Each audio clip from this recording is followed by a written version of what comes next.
Absolutely no one should be an Orthodox Christian. There is absolutely no historical or biblical case for Eastern Orthodoxy. You should know a little bit about Cameron. That's why I call him Clickbait Cameron.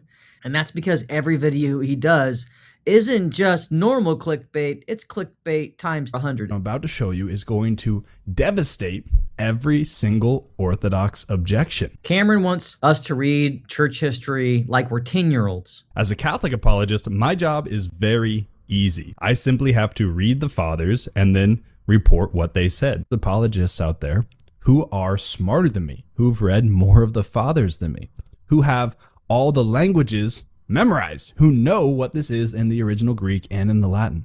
That's fine. But the thing is, the plain reading of the text speaks for itself. Any 10-year-old could read that. That's very much like Bible Belt fundamentalism. This is why even someone like Eric Ybarra had to comment on one of his videos. Certainly there's an element of truth to each of these arguments. However, there's a lot that is missing. There are facts that were completely ignored, which certainly would change the blanket statements in favor of the papacy in the first millennium. Orthodoxy has absolutely no historical foundation. Of course, I've interviewed Eric. They go so far as to say that, if synodality is a divine organ or a divine design in the church, then so must be primacy, because primacy and synodality are solubly linked. That's what makes up the synod. A synod has a primate, and you've got the synodus. So on that level, they're willing to say that there's a divine institution of primacy, local level, regional level, even on the universal level. I own his book, read it a couple years ago now. This was Cameron's response. Thanks for the comment. I'm now 6 chapters deep. Thank you for your work on this matter. It's enlightening. And then he says this: apologies if my tone or wording is brash. Absolutely no historical or biblical case for Eastern Orthodoxy. It's going to be so blatantly obvious that the Eastern Church submitted to the Pope of Rome in everything. The Eastern Church recognized the supreme authority of the Pope of Rome for hundreds of years, for the first hundreds of years of Christianity. This is going to become even more clear as we look now at the Council of Chalcedon. What role, if any, did papal infallibility and papal supremacy play at Chalcedon? Well, the Easterners didn't believe in it. They recognized the Pope was the senior bishop in the church. He must be listened to with respect. Of course, this didn't mean that they thought the Roman had any notion of papal infallibility. Now, I have a question here from Elijah Yassi. He asks, why did the bishops in Chalcedon feel they needed to judge Theodoret if Leo had already reinstated him? Well, they didn't recognize Roman jurisdiction in the eastern provinces. So Leo's reinstating for them was not decisive. A decision has to be made in the east. You have to have the Apostolic See. You have to have Rome's approval. Why was it important for Byzantium that Rome accepted the decrees of councils? Now, it wasn't, I think, because they thought that to be a proper ecumenical decree, it must be accepted by the Pope. There's a contradiction in the internal logic of Eastern Orthodoxy. There was one final one that got in here that I got to sneak in. Did the Eastern Church believe in papal supremacy at the council? Because some are going to say that the papal claims were presented at the Seventh Council of Nicaea.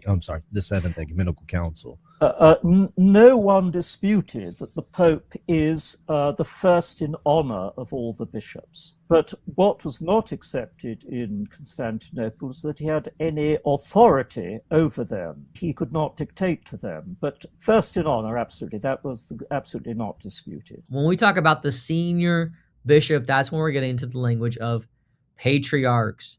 The Orthodox East regard the Bishop of Rome as senior bishop. Of course, they wanted to have good relations with him, and he was the patriarch of the West, so when he signed off on things, it represented the whole West, even if the West didn't always go with him. Even the Vatican today says the East never signed off that the Pope had canonical jurisdiction over the East, readily admitted in ecumenical documents and dialogues today. Now, Eastern Catholic historian and liturgical scholar Father Robert Taft would call Cameron's approach a Mickey Mouse view. To be honest, I don't mean to insult anybody here because this may fall on some deaf ears, but to be honest, I'm starting to think that the intellectual arguments for Protestantism are more cohesive than the arguments for Orthodoxy. He writes, these Mickey Mouse views of how the churches of East and West originated in the early centuries are neatly flushed away by Wilkins' demonstration that originally there evolved in East and West what one might liken to a federation of independent local churches, each governed by a ruling hierarch called Pope, Patriarch, or some other title, or by a synod. All of these churches were in communion with, but not dependent on, one another. But listen to Father Taft's comment there, a federation of independent local churches.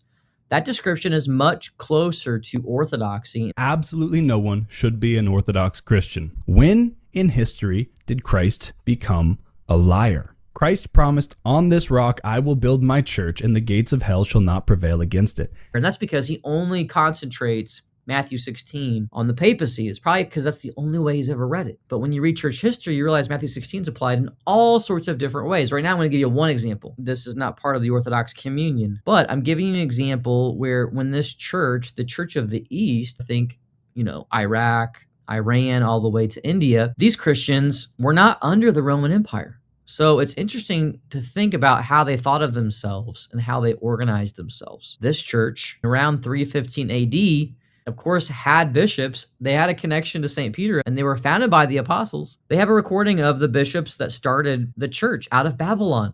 And they basically give you an ancient listing of who started this church. The apostles, St. Simon Peter, St. Thomas, also two other apostles, St. Bartholomew and St. Thaddeus. All four of these apostles start this church, but they list Peter as protos. Because in Peter, all the fathers talk about in Peter being, he's typologically represents all of the apostles. And so all of the apostles and bishops come through Peter, as we'll see. And then following later, their other bishops are discipled by the apostles or their relatives of Mary, Joseph, or the brother of Jesus, the half-brother of Jesus, or cousin, Adelphoi, which is St. James. So they have a very large pedigree of apostolic bishops. And so they're showing their apostolic foundation as a church. This is similar to when we look at Rome and Alexandria and Antioch, right? They all start with Peter. And so Alexandria would go from Peter to Mark and then so on. Antioch would start with Peter and then Ignatius of Antioch and so on. Rome, St. Peter, St. Linus, and so on. So everyone wants to be connected to St. Peter. What's fun when you look at this study is that you get an early peek into what a patriarchate looks like. They needed more organization administratively. The Assyrian Church of the East, in a little-known text from the Synod of Dadisho in 315 AD, recorded in the book The Church of the East by Mar Barosaro. Papa, this would be the bishop who is seeking to be the new patriarch or Catholicos. Papa wrote to the bishops of the West asking for their intervention and support. And here was the reply he received from the West. Again, that's like, when we say Eastern Orthodox churches, these people are so far east that they're calling those people Western bishops. So he's talking about Antioch, Alexandria, Constantinople, and Rome. Because they thought that he was a mighty and powerful man, promising to support him with the King of Kings, Constantine, that would be the Roman emperor, for they saw that the matter would be good if the bishop of the royal city had primacy over all the bishops of the East. And so they wrote to him saying, just as in the West, which was beneath the kingdom to the Romans, there were many patriarchs, Antioch, Rome, Alexandria, Constantinople, so it also ought to be in the East, which was beneath the kingdom of the Persians, albeit there should only be one patriarch. So they're not going to set up a bunch of patriarchs in the far east under the Persian Empire, but just one. So that's interesting because they call Rome, one of the many patriarchs. And then later on at a later council in 424, they use this letter, which is pre-Council of Nicaea. It's 315 AD. They used this letter to argue that their patriarch is connected to Matthew 16. This is the case that they make. In the Holy Church, all perfection ought to be especially fulfilled. For as the Father of the truth is one, and his Son, Christ the Savior, is one, and his living Spirit, the Paraclete, is one, whom he promised, upon this rock I will build my church. And again, to you I will give the keys of the kingdom. As it is with one true God, so it is with one faithful steward, who should be head, leader, and administrator of his brothers. These laws and limitations are observed in the church with us. And this comes from the chapter on the rise of the patriarchate.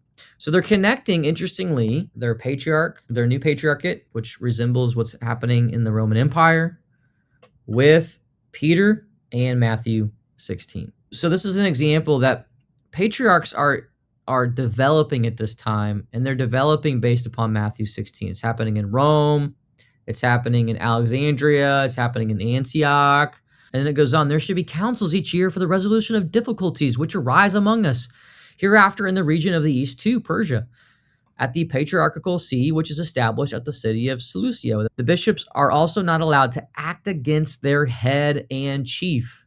It's going to be their patriarch. For they have no authority to become judges over him, and they should know that they have no authority to stretch out the hand to anything not given to them by God or by men. They're stating their independence as a church. Doesn't mean that there couldn't be appeals done in the same way that you see in the West, because they're modeling it based upon that. But overall, it's not typical. Like, this is the established administrative way for the federation of churches to take place. And so the federation of sister churches are establishing communion with one another based upon one altar, one priesthood, one Orthodox faith. Now, what does Pope St. Gregory the Great say? He qualifies what does it mean to be first among the bishops. What does it mean to be senior among the bishops? So the Orthodox thought of the Bishop of Rome as the senior bishop. And Pope St. Gregory the Great really clarifies what this means in response to the Bishop of Constantinople, the Patriarch, who's beginning to use the phrase ecumenical patriarch, which he has a problem with. This is what he writes. For what are all your brethren, the bishops of the universal church, but stars of the heaven, whose life and discourse shine together amid the sins and errors of men, as if amid the shades of night. And when you desire to put yourself above them by this proud title, ecumenical patriarch, and to tread down their name in comparison with yours, what else do you say? But I will ascend into the heavens. I will exalt my throne above the stars of heaven. Are not all the bishops together just clouds who both reign in the words of preaching and glitter in the light of good works? Pope St. Gregory the Great is speaking about any bishop who tries to put himself above the rest of the bishops and become the head of the body. Why? Because Christ is the head of the body in the ultimate sense. He's the head of the mystical body. And so he writes, certainly Peter, the first of the apostles, protos, himself a member of the holy and universal church, Paul, Andrew, John, what were they but heads of particular communities, and yet all were members under one head? So St. Gregory is speaking in a very clear manner here. Yes, the Bishop of Rome is the senior bishop. He is the protos of the bishops. He's the first among the bishops. He's not bishop of bishops, but he's the first among them in the ordering, and they each have their own particular communities, which speaks against universal jurisdiction. He also will speak as if any bishop can fall. He will say, if this head bishop falls, it will take down the whole church. He's implying that no bishop is really infallible because any bishop can fall and bring down the whole thing with it. And therefore, all the power shouldn't be concentrated into one bishop. Again, none of these completely disprove Roman Catholic ecclesiology. But when you read all of these quotes, the emphasis really vindicates Orthodox ecclesiology, church government. Pope Gregory also saw that even though his own see had a Petrine foundation based upon Matthew 16, so did Alexandria and so did Antioch. And this is why he writes, wherefore, though there are many apostles, yet with regard to the principality itself, the see of the prince of the apostles alone has grown strong in authority, in which 3 places is the see of one. For he himself, Peter, exalted the see in which he dined, even to rest, and in the present life, that is Rome. He himself adorned the see to which he sent his disciple as an evangelist, Mark, to Alexandria. And he himself established the see in which, though he was to leave it, he sat for 7 years, Antioch. So he's saying that Rome, Alexandria, and Antioch form one Petrine see, even though they're in 3 locations. Since then, it is the see of one see, over which by divine authority 3 bishops now preside. Whatever good I hear of you, this I impute to myself. And this is a letter, one pope to another pope. This is what Father Lawrence Kleinwork says. It should be noticed that Pope St. Gregory the Great was still old-fashioned enough to clog to the theory of 3 patriarchates only. But officially, he accepted the 5. He was therefore not well disposed towards Constantinople as a patriarchate at all, but he does accept them officially as one of the 5. But is this continuing and constant disagreement about where a final authority lies in the church. So that this is kind of highlighting tension here between the legates and the Easterners. This seems to be something that comes up fairly often in ecumenical councils. Is that accurate? Yes. I mean, even though there is this continuing and constant disagreement about where final authority lies in the church, in practice, the two sides want the same thing and are passing the same judgment. So it isn't, I mean, these councils isn't fatal. I mean, both sides still collaborate, but there's a basic disagreement about authority that continues throughout it. Here's the problem. Over time, Rome began to proclaim that it was the infallible voice of St. Peter, and began to slowly forget, or at least greatly de-emphasize, that all the bishops inherited St. Peter's chair and keys, and it forgot that it was simply the protos bishop, or first among the patriarchs. So that's the first response to Cameron, that there's a federation of churches, and that this does not violate how we think of the church. Secondly, we're going to see how the bishop is Peter and fulfills Matthew 16. So there's no crumbling of the foundation of the church if the pope falls, but instead it's built on the foundation of the apostles, which we see all throughout Scripture, right? The book of Revelation, St. Paul, Gospels all point to the apostles, as they are united to Christ, are the foundation of the church, both their teaching, but also their succession and their overseeing of the sanctuary. And so I'm going to argue that St. Ephrem of Syria, church father, gets it right, and that Matthew 16 is primarily priestly language, which will connect to the bishops here throughout this part 2. All right, guys, thanks for tuning in. Don't forget to like and subscribe, share this video. I hope you enjoyed it. God bless. Have a great day.